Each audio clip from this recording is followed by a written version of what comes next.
이렇게 보고 있습니다. 노후시가지에 대한 정비라든지 또 거기에 사는 사람들의 주거 여건 개선 이쪽에 좀 중점을 둘 계획입니다. 근데 이제 뉴타운과 같은 이런 재개발 재건축과 관련해서 저희가 저희 생각도 이 패러다임이 좀 바뀌어야 된다고 생각이 됩니다.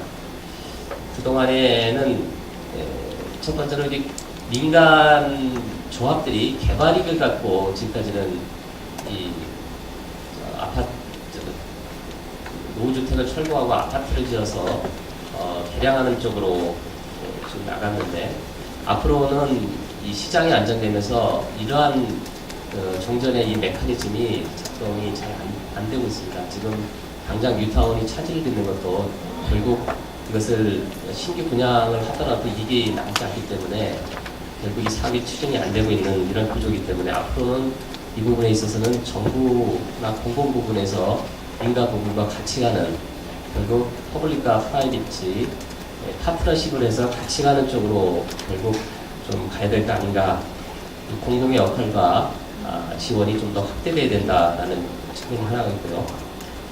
또 하나는 그동안에 이제 집을 무조건 헐고 새 집을 짓고 하는 쪽 전면 철거 개발 방식인데, 이 부분은 여러 가지 부작용들이 많이 있었습니다. 원주민들이 강제로 쫓겨나야 되고, 그러다 보니까 그리고 커뮤니티도 붕괴되고 여러 가지 이 투기 위주로 이런 사업이 진행되는데, 앞으로는 그런 방식에서 벗어나서 좀 더 기존에 있는 시가지를 보존하면서 이런 사업들이 원활히 추진될 수 있도록, 그리고 보존하면서 기반시설을 정비하고 또 살기 편하게 해주고 하는 쪽으로 이렇게 좀 재정착을 유도하면서 하는 쪽으로 가야 되지 않느냐 이렇게 보고 있습니다. 앞으로 저희가 이제 뉴타운 제도 개선을 하고 있는데요. 여기서도 가장 좀 저희가 관심을 기울여야 되는 부분이가 바로 이제 원주민들 어떻게 재정착을 높이고 또 도시를 균형되게 발전시키는 방향으로 이 제도가 가야 되지 않느냐, 그런 측면에서 이런 제도 개선이 이루어져야 된다고 좀 생각하고 있습니다. 그리고 이제 주거복지 문제에 있어서는 이 주거복지 강화가 사실은 정부에서 갖고 있는 해야 되는 핵심적인 그 정책 과제입니다. 앞으로는 저희가 공공임대주택이 현재 약 4% 정도 불과합니다. 전체 주택제도의 4% 정도는 한 70만 호 정도밖에 없습니다. 이거를 저희가 이 주거 안전망을 좀 확충하려면은 미니멈 한 10% 정도까지는 늘려야 된다고 생각이 듭니다. 지금 이제 보금자리 주택을 통해서 임대주택을 많이 공급하려고 하고 있는데, 여기 LH의 재정난이라든지 여러 가지 부동산 시장 침체로 상당히 어려움을 겪고 있습니다만, 여러 가지 정부 재원이라든지 이런 것들을 확보를 해서 지속적으로 공급을 해나갈 계획이고요. 또 하나는 좀 수요 계층에 맞게 좀 다양화된 임대주택을 공급해야 되겠다는 생각입니다. 기존에 공공임대주택이 주로 도시 외곽에 건설되다 보니까 사실은 거기에 들어가야 되는 사람들은 도시 내에서 여러 가지 일자리를 갖고 있는 사람들이 대부분입니다. 따라서 앞으로는 이 도시 내에서 이 주거지 근처에서 어떻게 이 사람들이 효율적인 주거 공간을 마련할 수 있도록 지금 하고 있는 매입임대라든지 전세임대 이런 것들도 좀 더 활성화시켜 나가고, 또 다양한 형태, 저희가 이제 재개발할 때 용적률을 높여주고 높은 용적률에 50%까지 임대주택을 짓도록 하는 것도 하고 있고요. 이런 여러 가지 정책을 통해서 집을 지을 때 도시 내에서 도심 정비를 하면서 임대주택을 확보할 수 있도록 이렇게 해서 실질적인 도움이 될 수 있는 방향으로 가야 되겠다 하는 그런 방향이 하나가 있고요. 또 하나는 이제 이 주거복지를 다른 복지와 좀 연계성을 강화를 해가지고 주거와 취업과 또 문화적인 측면, 교육 이런 것들을 좀 같이 가는 토탈 케어 시스템으로 가야 된다. 그래서 저희가 이제 국토부하고 복지부하고 정례적으로 이에 관련해서 미팅을 하고 있습니다.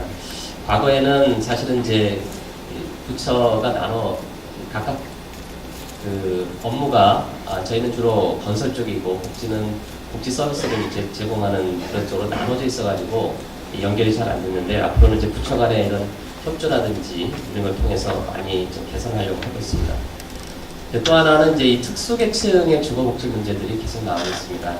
요즘은 이제 대학생 뭐 반값 등록금 해가지고 대학생이 특히 이제 주거 문제가 어렵다는 지적도 많고 있어서 대학생 도움자리 같은 그런 아이디어도 계속 나오고 있고요.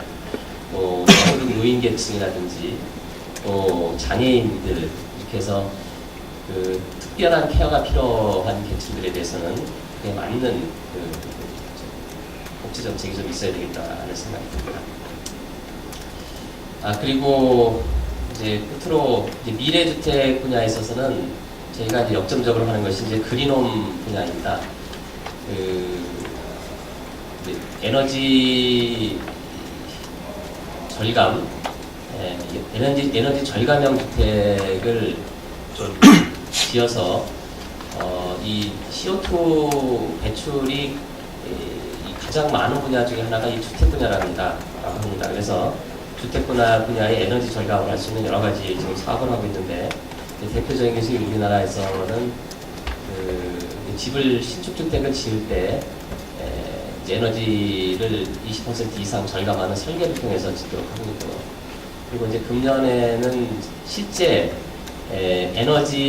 그러한 에너지를 한 60% 정도 절감하는 그러한 설비를 갖춘 실제 모델 주택을 현재 짓고 있습니다. 그래서 이 시범적인 주택을 짓고 있는데요.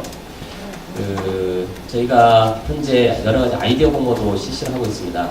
그래서 일반인들을 대상으로 해서 어떻게 하면 에너지를 절감할 수 있는 그런 방법이 있는지 공모를 하고 있고요. 또 전문가를 통해서 공모를 해서 이것을 이제 강남에 있는 보금자리에다가 한 200세대 정도의 아파트형 이런 그린홈을 지으려고 합니다. 실제 에너지 절감은 현재 내는 관리비보다 한 60% 이상 절감하는 걸로 설계를 하려고 하는데요. 아마 이제 금년 말 정도 착공을 해서 한 2년 정도 걸려서 입주를 하고 받아서 좀 더 테스트를 해가지고 좀 더 발전시키는 그런 정책들을 지금 현재 구상을 하고 있습니다. 그래서 제가 이제 대개 이러한 방향으로 저희가 미래 부분들에 있어서 앞으로의 주택 부분들에 대해서 좀 고민하고 연구를 하고 있습니다. 제가 이제 마무리 말씀을 한 말씀 드리면은 아까도 말씀드린 것처럼 우리나라가 이제 2만 불의 소득 수준을 달성을 했고 앞으로 선진국으로 가려고 하고 있습니다. 우리나라가 세계 10대 경제 대국으로서의 위치를 차지하고 있고 또 우리나라 수출이라든지 무역 규모에 있어서도 이제 세계 경제 대국으로 지금 발돋움을 하고 있는데 저희가 이 주택 문제를 돌이켜 보면은 결국 우리나라 이런 주택 수준이 경제 수준에 비해서 과연 우리의 주거 수준이나 주거 만족도를 볼 때 어떤 수준이냐 하면은 우리나라 경제력에 비해서는 상당히 좀 부족하고 비슷한 부분이라고 생각이 듭니다.